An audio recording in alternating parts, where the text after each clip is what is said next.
In this video, we'll explore the Components module in Bulkify and see how it simplifies Jira component management. Let's start with the Copy Components feature.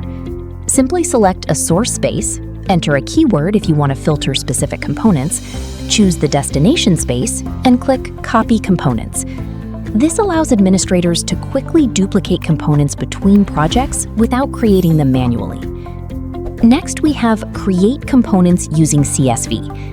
Instead of adding components one by one, simply upload a CSV file and Bulkify will create multiple components in bulk, saving valuable time.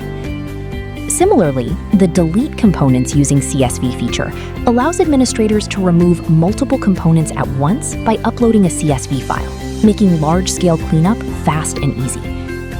Finally, let's look at Export Components.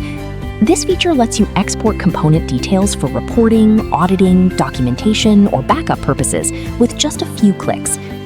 Whether you're copying, creating, deleting, or exporting components, Bulkify helps streamline Jira administration and eliminates repetitive manual work.